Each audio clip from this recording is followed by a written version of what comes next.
भाग 1 आखिरी अध्याय मौसल पर्वा में प्रवेश। महाभारत एक महाकाव्य जो सदियों से भारतीय संस्कृति और इतिहास का अभिन्न हिस्सा रहा है, अपने अंतिम अध्याय में प्रवेश करता है। यह अध्याय मौसल पर्वा एक ऐसा खंड है जो हमें एक गहरे और भावनात्मक यात्रा पर ले जाता है। एक कहानी जो बहुत बड़ी है। प्रेम, युद्ध, कर्तव्य, विश्वासघात, इसमें सब कुछ है। महाभारत की यह कहानी केवल युद्ध और विजय की नहीं है, बल्कि यह मानवता के विभिन्न पहलुओं को भी उजागर करती है। यह हमें सिखाती है कि कैसे प्रेम और कर्तव्य के बीच संतुलन बनाना चाहिए और कैसे विश्वासघात और संघर्ष के बावजूद हमें अपने आदर्शों पर कायम रहना चाहिए। लेकिन क्या आपने मौसल पर्वा के बारे में सुना है? यह वह अध्याय है जो महाभारत की कहानी को एक निर्णायक मोड़ पर ले जाता है। यह वह समय है जब यादवों का पतन होता है और कृष्ण का युग समाप्ति की ओर बढ़ता है। यह अध्याय हमें यह भी दिखाता है कि कैसे एक महान वंश का अंत होता है और कैसे समय के साथ सब कुछ बदल जाता है। यह आखिरी अध्याय है जो दुख और विनाश से भरा है। मौसल पर्वा में हम देखते हैं कि कैसे यादवों का पतन होता है और कैसे उनके बीच के संघर्ष और द्वेष उन्हें विनाश की ओर ले जाते हैं। यह अध्याय हमें यह भी सिखाता है कि कैसे हमारे कर्म और हमारे निर्णय हमारे भविष्य को प्रभावित करते हैं। यह कृष्ण के वंश, यादवों और उनके दुखद पतन की कहानी कहता है। कृष्ण, जो महाभारत के नायक हैं, उनके वंश का पतन एक दुखद घटना है। यह हमें यह भी दिखाता है कि कैसे एक महान व्यक्ति का अंत भी दुखद हो सकता है और कैसे समय के साथ सब कुछ बदल जाता है। कुरुक्षेत्र युद्ध के बाद शांति छाई हुई लग रही थी, लेकिन यह शांति केवल एक भ्रम थी। युद्ध के बाद की शांति के बावजूद यादवों के बीच के संघर्ष और द्वेष उन्हें विनाश की ओर ले जा रहे थे। यह अध्याय हमें यह भी दिखाता है कि कैसे हमारे कर्म और हमारे निर्णय हमारे भविष्य को प्रभावित करते हैं, लेकिन भाग्य को कुछ और ही मंजूर था। यादवों का पतन एक नियति थी जिसे कोई नहीं टाल सकता था। यह अध्याय हमें यह भी सिखाता है कि कैसे हमारे कर्म और हमारे निर्णय हमारे भविष्य को प्रभावित करते हैं। विनाश के बीज बोए गए थे जो अंकुरित होकर खुद विजेताओं को ही निगलने के लिए तैयार थे। यह अध्याय हमें यह भी दिखाता है कि कैसे हमारे कर्म और हमारे निर्णय हमारे भविष्य को प्रभावित करते हैं। यह हमें यह भी सिखाता है कि कैसे हमारे कर्म और हमारे निर्णय हमारे भविष्य को प्रभावित करते हैं। मौसल पर्वा एक कठोर स्मरण कराता है कि देवता और नायक भी भाग्य के क्रूर हाथों से अछूते नहीं हैं। यह अध्याय हमें यह भी सिखाता है कि कैसे हमारे कर्म और हमारे निर्णय हमारे भविष्य को प्रभावित करते हैं। यह हमें यह भी दिखाता है कि कैसे हमारे कर्म और हमारे निर्णय हमारे भविष्य को प्रभावित करते हैं। यह अध्याय केवल एक कुल के अंत के बारे में नहीं है। यह हमें यह भी दिखाता है कि कैसे हमारे कर्म और हमारे निर्णय हमारे भविष्य को प्रभावित करते हैं। यह हमें यह भी सिखाता है कि कैसे हमारे कर्म और हमारे निर्णय हमारे भविष्य को प्रभावित करते हैं। यह एक युग के अंत के बारे में है, कृष्ण के युग का। यह अध्याय हमें यह भी दिखाता है कि कैसे हमारे कर्म और हमारे निर्णय हमारे भविष्य को प्रभावित करते हैं। यह हमें यह भी सिखाता है कि कैसे हमारे कर्म और हमारे निर्णय हमारे भविष्य को प्रभावित करते हैं। उनकी उपस्थिति ने इतने लंबे समय तक दुनिया को नवाजा, लेकिन अब उनके जाने का समय निकट आ रहा था। यह अध्याय हमें यह भी दिखाता है कि कैसे हमारे कर्म और हमारे निर्णय हमारे भविष्य को प्रभावित करते हैं। यह हमें यह भी सिखाता है कि कैसे हमारे कर्म और हमारे निर्णय हमारे भविष्य को प्रभावित करते हैं। जैसे ही हम इस कहानी में उतरते हैं, भावनाओं के एक न्यूटार चढ़ाव के लिए खुद को तैयार करें। यह अध्याय हमें यह भी दिखाता है कि कैसे हमारे कर्म और हमारे निर्णय हमारे भविष्य को प्रभावित करते हैं। यह हमें यह भी सिखाता है कि कैसे हमारे कर्म और हमारे निर्णय हमारे भविष्य को प्रभावित करते हैं। मौसल पर्वा जीत का जश्न नहीं है, बल्कि जीवन के चक्रीय स्वभाव, हानि और भाग्य की अनिवार्यता पर एक चिंतन है। यह अध्याय हमें यह भी दिखाता है कि कैसे हमारे कर्म और हमारे निर्णय हमारे भविष्य को प्रभावित करते हैं। यह हमें यह भी सिखाता है कि कैसे हमारे कर्म और हमारे निर्णय हमारे भविष्य को प्रभावित करते हैं। भाग 2 कयामत की परछाई, अपशकुन और बेचैनी। यादवों के शानदार शहर द्वारका पर एक अशुभ छाया मंडरा रही थी। यह शहर, जो कभी अपनी भव्यता और समृद्धि के लिए जाना जाता था, अब एक अजीब सी बेचैनी से घिरा हुआ था। हर कोने में एक अनकही दहशत का माहौल था, जैसे कि कुछ भयानक होने वाला हो। अशुभ घटनाएं घटी, जिससे खुशनुमा माहौल पर लंबी परछाई पड़ गईं। लोग अपने रोजमर्रा के कामों में लागे हुए थे, लेकिन उनके दिलों में एक अनजाना डर समा गया था।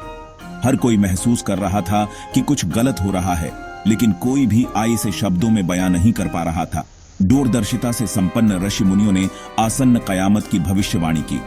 उनके चेहरों पर चिंता की लकीरें साफ दिखाई दे रही थीं। उन्होंने चेतावनी दी कि अगर समय रहते कदम नहीं उठाए गए तो विनाश अवश्यंभावी है, लेकिन उनकी बातों को गंभीरता से नहीं लिया गया। अजीबोगरीब घटनाएं आम हो गईं।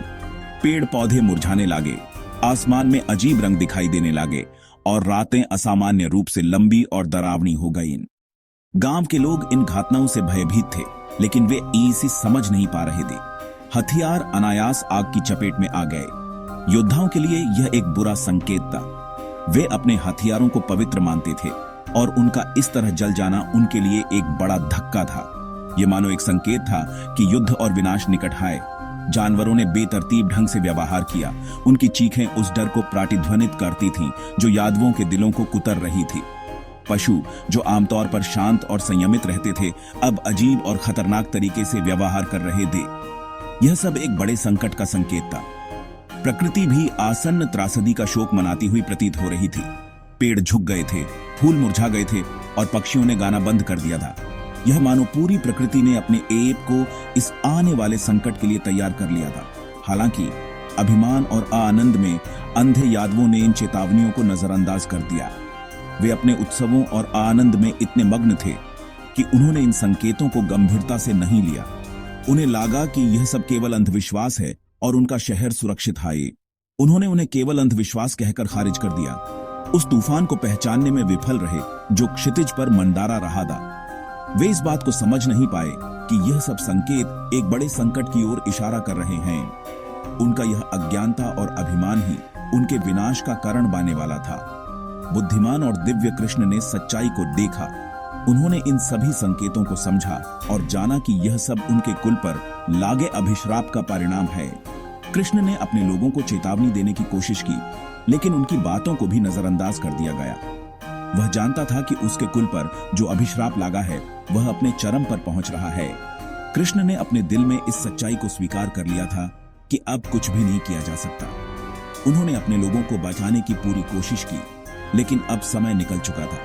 उनका हृदय दुख से भारी था। उन्होंने अपरिहार्य के लिए खुद को तैयार किया, यह जानते हुए कि वह भी भाग्य के जटिल जाल से बच नहीं सकते। कृष्ण ने अपने दिल में इस सच्चाई को स्वीकार कर लिया था कि अब कुछ भी नहीं किया जा सकता। उन्होंने अपने लोगों को बचाने की पूरी कोशिश की, लेकिन अब समय निकल चुका था। उन्होंने अपने दिल में इस सच्चाई को स्वीकार कर लिया था कि अब कुछ भी नहीं किया जा सकता। उन्होंने अपने दिल में इस सच्चाई को स्वीकार कर लिया था कि अब कुछ भी नहीं किया जा सकता।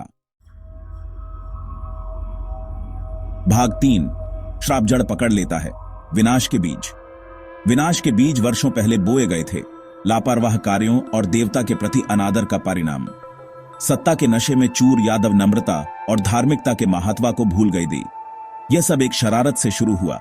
विश्वामित्र नामक एक ऋषि के साथ एक क्रूर मजाक किया गया। अनादर से क्रोधित होकर अर्षि ने यादवों को उनके ही अभिमान से भस्म होने और आपसी कलह का शिकार होने का श्राप दिया। एक अन्य घटना में ब्राह्मणों के एक समूह के प्रति दिखाया गया अनादर शामिल था, जिन्होंने यादवों को अपने ही हथियारों से नष्ट होने का श्राप दिया था। ये श्राप शक्तिशाली और अपरिहार्य एक काले बादल की तरह यादवों पर मंडरा रहे थे। शुरुआत में इन शापों को खारिज करने वाले यादवों ने जल्द ही उनके विनाशकारी प्रभावों का अनुभव किया। उनकी एकता चरमरा गई, जिसकी जगह संदेह और दुश्मनी ने ले ली।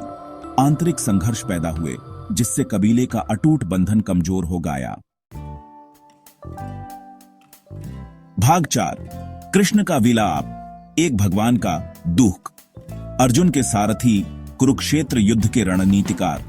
कृष्ण ने अब खुद को एक ऐसी लड़ाई का सामना करते हुए पाया जिसे वह जीत नहीं सकते थे। यह लड़ाई बाहरी नहीं बल्कि आंतरिक थी। एक ऐसी लड़ाई जो उनके प्रिय यादवों के बीच हो रही थी।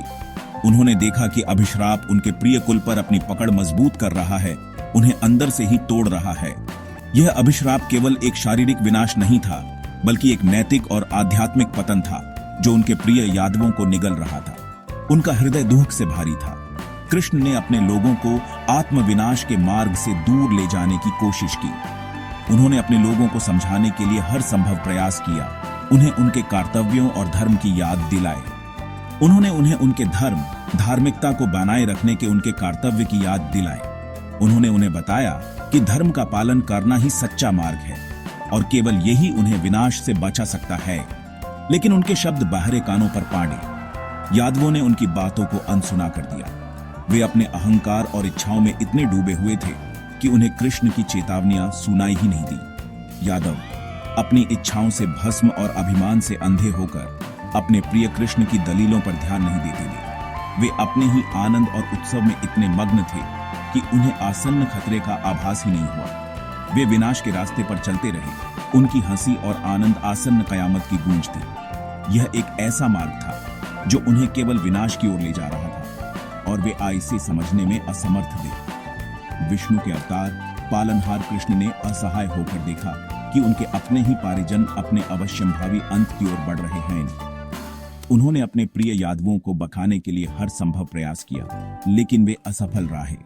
उनका दिव्य हृदय पीड़ा से भर गया, यह जानकर कि उनके लिए भव्य ब्रह्मांडीय नाटक में अपनी भूमिका निभाने का समय आ गया है।